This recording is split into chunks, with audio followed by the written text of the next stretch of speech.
Hello everyone. I'm going to get straight into it because I've done this video about 10 years. I just keep stopping it because things keep happening. I'm going to give it one more go and then I'm done because I want an evening to just chill because I haven't stopped today revising and stuff. So I wanted to do a video because it's something that's happened to me quite a lot throughout the years by doing this channel. And it's very, and I get messages from people that will say, and it's regards to personal practice, so spells or rituals that they may have done, and people may just message me and say, "What's a good spell for blah blah blah?" And what I say is, and you'll notice a lot of my videos, I will say, when it comes to what a lot of people used to do is blah blah blah. I have only really given out one spell where I'm like, right, do it exactly like this and go with it on that one. But most of it I give suggestions, and the reason I give suggestions is because a lot of the time I think it's very important to get your own personal suave on things, to get your own personal style, if you like, in your practice. And I think, obviously, if you're going to practice a folk magical tradition, then, God, my knee's getting a bit, sorry. If you're going to practice your own personal folk magic tradition, like traditional witchcraft and stuff like that, then I think it's very important that you go with your gut on things. Now, that's not a new age thing to say, do what feels right for you or go. And it's a very easily said thing. It's a very, very easily said thing. One of my best friends actually done a video about going with your gut, and he said how it is a very cliche thing that people saying it is. But it's just that I have these questions a lot sent to me. And I mean this answer in all due respect. I don't mean this as an attack or anything like that. And it's not. It's actually something that's going to help you a lot more. If you're doing a spell and you're halfway through a spell and something says, put mugwort in it, do this, listen to that voice, go with it, because that will 9 times out of 10 be your ally. It will be an ally. It will be one of your allies. It might be your familiar spirit. It might be your ancestors, or it could be you. It could be your own gut. It could be something saying, you have to do this. You need to put this in here, and go with that. Totally go with that, because it's very, very important. Now, obviously, there are, in my own personal opinion, and this doesn't represent a lot my opinions that I have, my views and opinions. Not all of my views and opinions will represent the traditional witchcraft, all of the traditional witchcraft community as well. Just know that. It's important whenever I do a video with information in it and stuff like that, research it yourself, have a look. And one of the reasons that I done this vlog is because I realised just how little there is on traditional witchcraft and how hard it is. And when I was younger, I had to scrape the barrel like with my hands, like with my nails bleeding for information. You know, it was like scratching my nails on flint. You know, and then putting lemon in them afterwards. Sorry, anyway, I'm a bit S&M there. But you know what I mean. It was hard. It was really hard to get the information. And so a big reason why I've done this channel is so that people can get the info, people can get the information, and it's something that people can do. And I think that's very, very important that there is some information there for people. Thankfully, this day we have fantastic bloggers that are available. We have some not so fantastic bloggers as well, swings and roundabouts.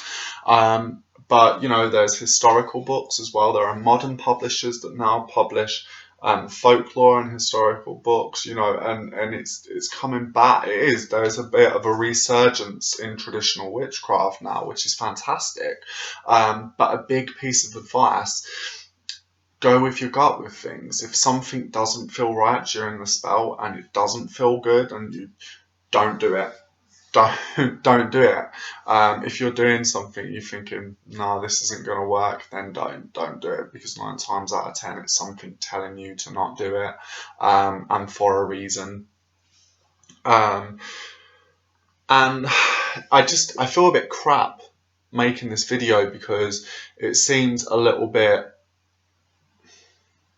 cliche, like a very cliche thing to say, and it is, but I think it's very important with your own practice of traditional witchcraft. Like, my practice will be completely different from one of my other best friends' practice. Well, it will, because he's a ceremonial magician, but and my other best friend is Wiccan.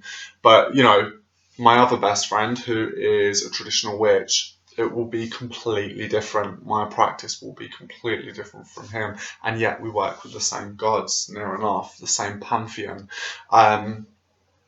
You know, we both have our own personal flair on things. You can definitely tell that there's a charm or a spell or something that I have done, and you can definitely tell there's a charm or a spell that has been up to his own hands, because it's almost like it has our own signature on it, our own stamp, our own style. And that's how a lot of cunning folk would have been. There were the traditional spells that they used, but they would have put their own spin on things, you know. And, you know, it's very important to go by that, to go by your gut.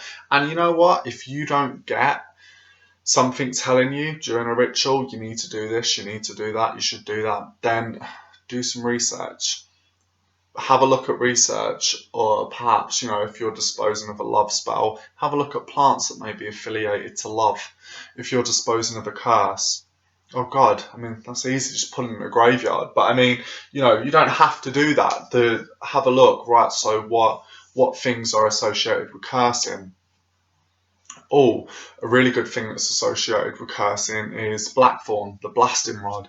And in Scotland, they used to do the yew blasting rod. You could put it underneath a yew tree, hang it in a yew tree, underneath a blackthorn tree.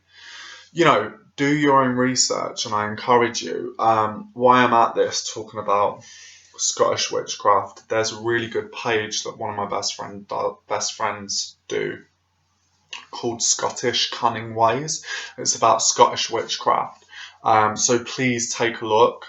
Scottish witchcraft and cunning craft. So please take a look at that page. He primarily identifies as a cunning man. Whereas I say cunning man, but I'm easy, but I do find a lot of power in the word witch. I'm not going to lie. So, you know, I say witch, but he's very, and if you ever meet him, you could look at him and be like, yeah, cunning man.